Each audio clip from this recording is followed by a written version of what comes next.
us that, you know, he wasn't in the life anymore.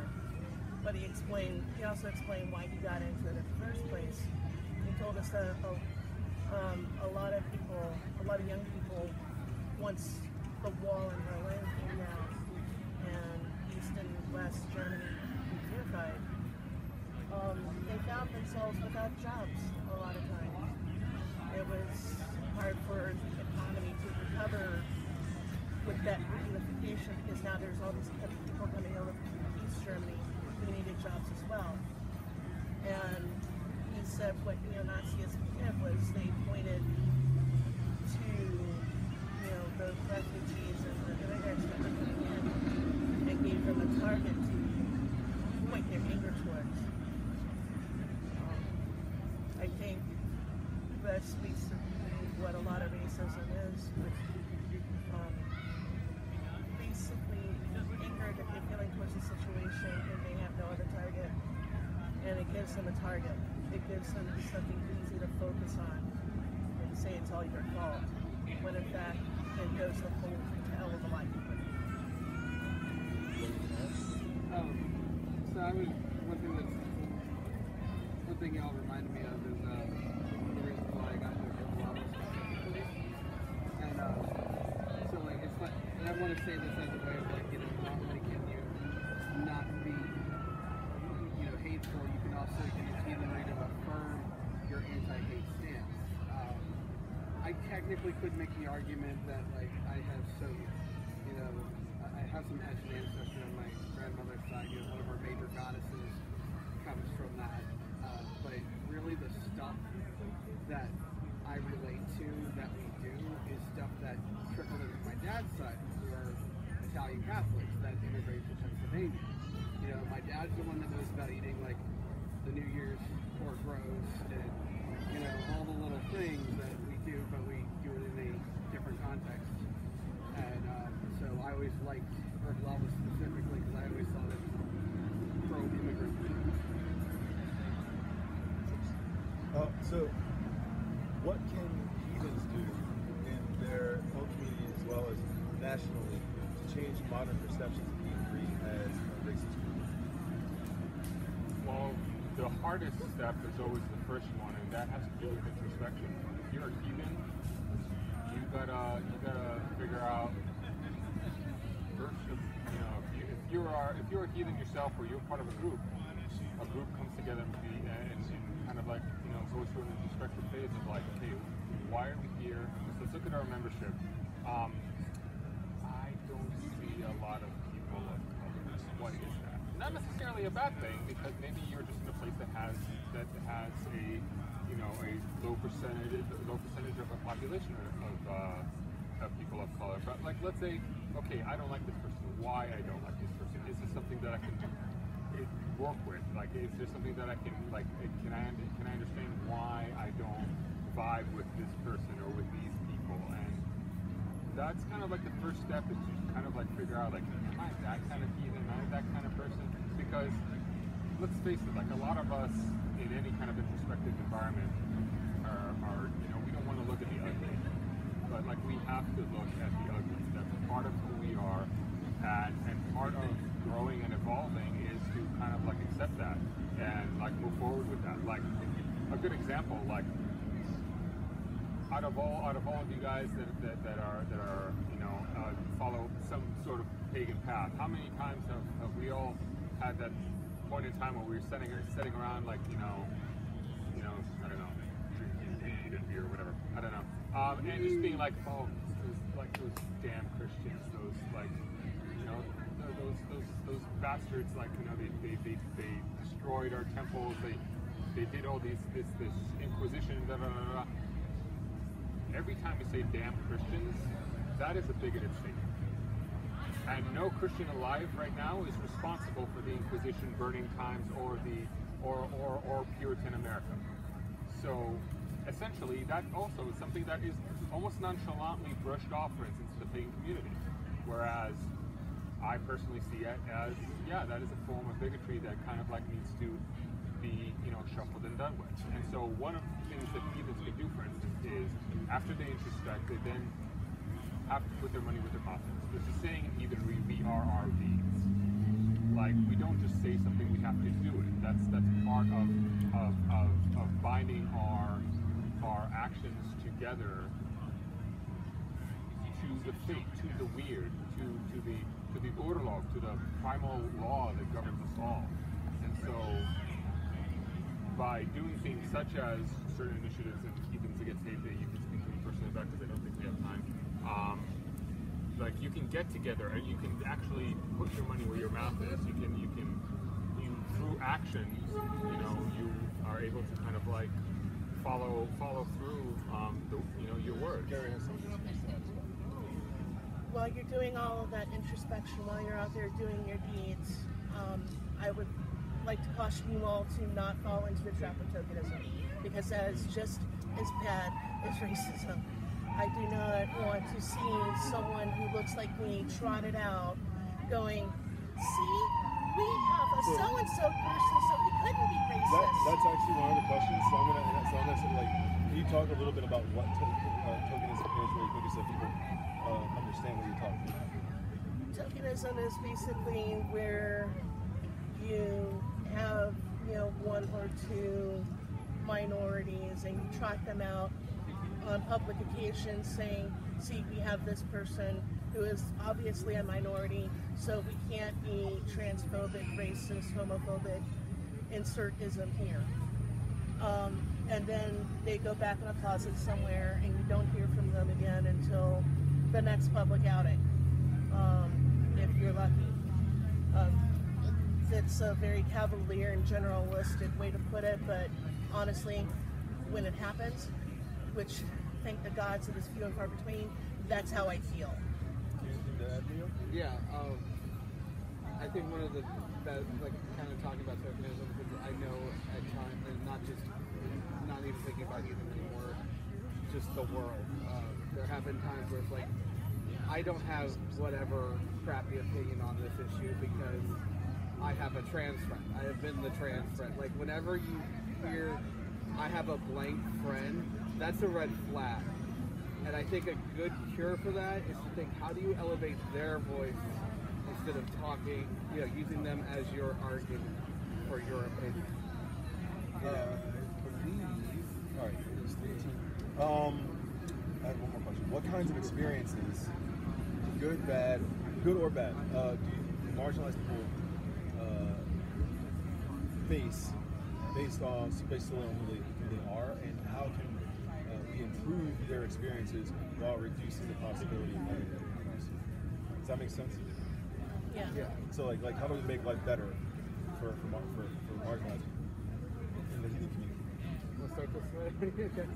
Yeah. You first, Leo. Okay.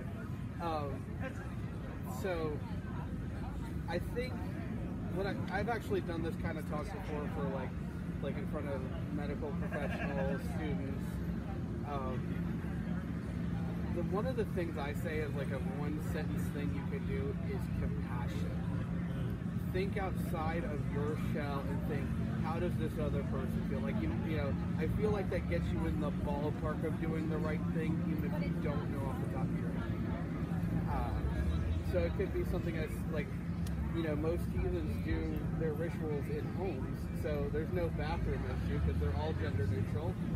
I don't know a person who personally does have a gender split bathroom in their home. So that's one issue you might think about if you were in another building.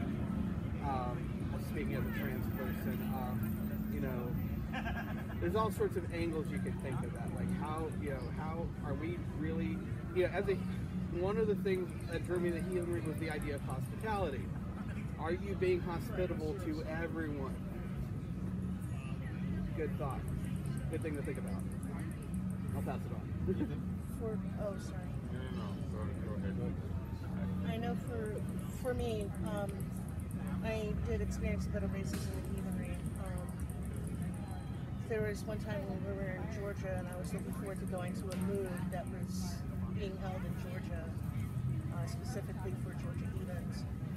And I was looking forward to it until the person who running it actually emailed me saying, well, we don't know you, but we know you're black. Are you sure you're heathen?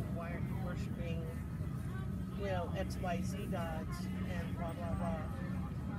You know, it would have been a hell of a lot better if they had asked me of my deeds instead of asking me for my ABC. I mean, in heathenry it says that we are our deeds.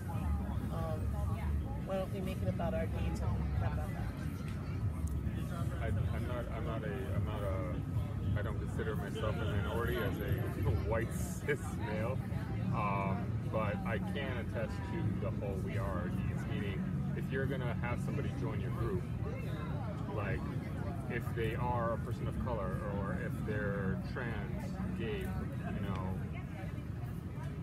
are you, that's a part of the introspection. Why are we adding this person? Are we adding this person just because they're black, just because they're LGBTQ? Or maybe we're adding this person because of the worth and the value that they contribute towards the group and towards the greater community. Like you work in a microcosm and then you kind of like spread out beyond it. One of my community members is not confined to a wheelchair, but most of the time she is in a wheelchair, and so physical ability is something that, take a count, she has not experienced not being welcome, but she has experienced several occasions where she would attend something that is not accessible for her. For instance, at East Coast Day, she's been having a lot more problems this time around. So we as a community to work things, to make things accessible for her. Yeah, that's actually a huge thing. It's really important to remember that being inclusive isn't just about including gay people or black people or there anybody who's got a challenge or is different, is looking for that place. And the best thing that we can do as a community is be compassionate, be open to helping other people, be willing to let other people help. When we close off doors, that's when we put up walls. That's when we start. That's when we start becoming less than our best selves. So that was the last of our questions. And at this point, I think we have about 10 minutes left. So if there are any questions from the audience, feel free to ask.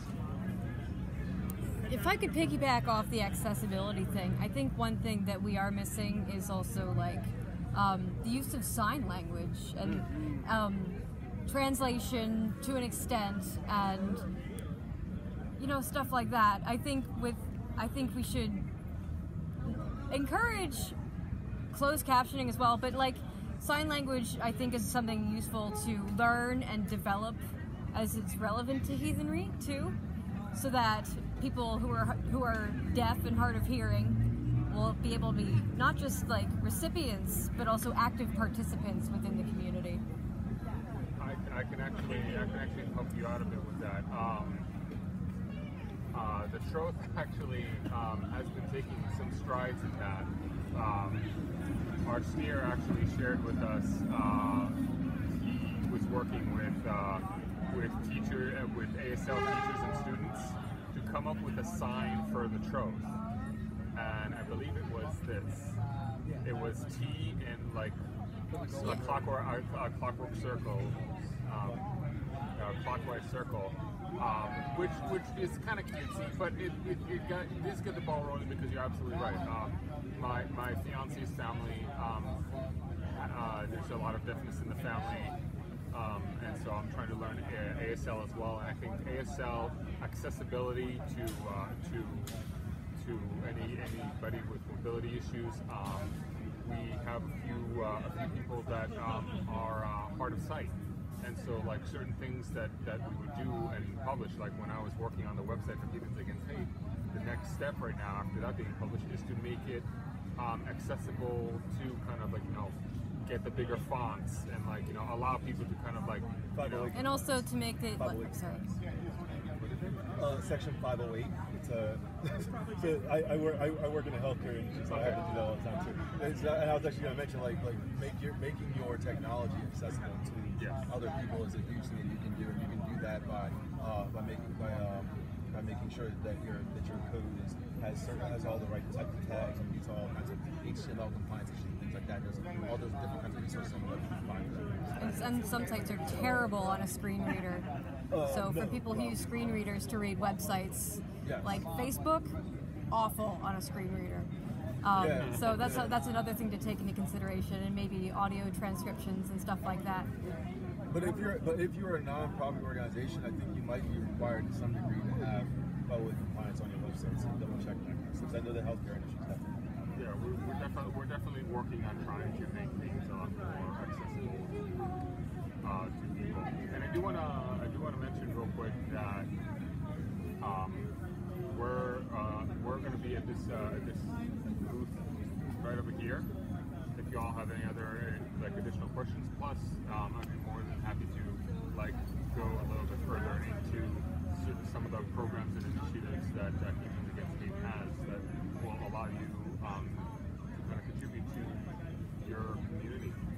Are there any other questions? Yeah. I understand, if people are actual Nazis, with swastika tattoos and stuff, who've gotten into Norse heathenry or something, how you might not even want to talk to them. But if there were people who were Volkish heathens, is there any room for dialogue or any room for debate? Like for instance, here, if a group that was Volkish but not Nazi, would they be allowed to set up a table here and have a discussion group here? I can't speak for Philadelphia Pagan Pride. I'm not a part of that. That's something to speak with them. I can tell you that Volkish groups officially, at least here in the United States, are on watch lists because they are breeding grounds for, you don't have to be a neo-Nazi, you could be a neo-Confederate, you could be a white separatist. There's this dissects little by little. And neo-Volkish groups, according to the Southern Poverty Law Center, are considered hate groups, including some heathen organizations as well. And so I will say, when it comes to dialogue, I believe that there should always be an open dialogue, because if you're just building up a wall, you're not fixing anything. And so I would like, the whole purpose of Heathens Against Hate is a dialogue. And in fact, one of our initiatives it's called Frithworks, and it's pretty much getting facilitators to gather the local community up and talk about inclusivity issues as well as problems of hate and exclusionary practice.